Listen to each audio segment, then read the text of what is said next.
Magandang gabi po sa inyong lahat. Ako po si Boy Abunda.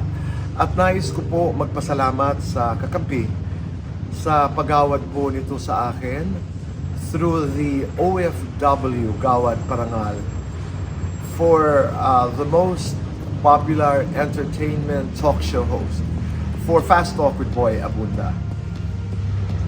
Importante po ito sa akin dahil galing po ito sa mga OFW. Every time I travel abroad, hindi pwedeng wala ho ako makasalubong at makausap na OFW. At kadalasan ako'y nakikipagkwentuhan dahil interesado po ako malaman ang mga kaganapan, ang mga nangyayari sa buhay ng ating mga kababayan na nagtatrabaho sa iba't ibang parte ng mundo. Madalas pag tinatanong niyo po, para kanino?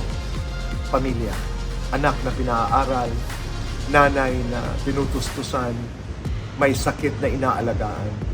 It's always about the family. So just to be part of this celebration tonight is an honor for me.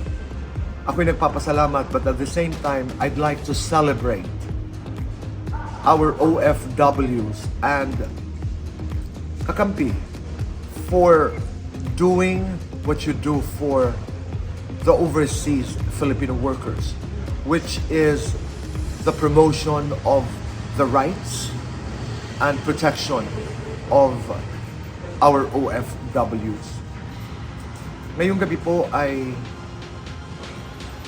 napakahalaga din sa atin dahil Kapaskuhan din. And what a better time to celebrate Christmas and the Migrant Workers Month na magkasabay.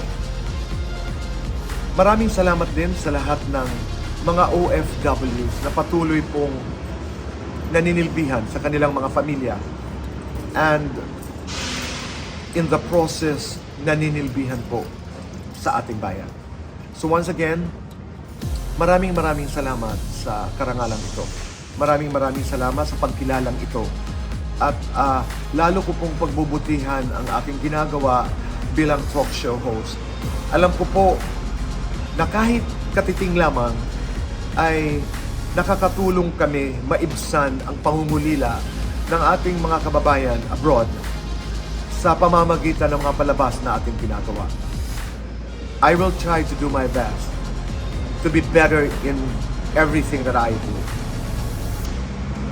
Konting bagay para masuklian natin ang lahat ng ginagawa ng ating mga kababayan na nagtatrabaho sa ibang bansa para sa bayan, para sa pamilya.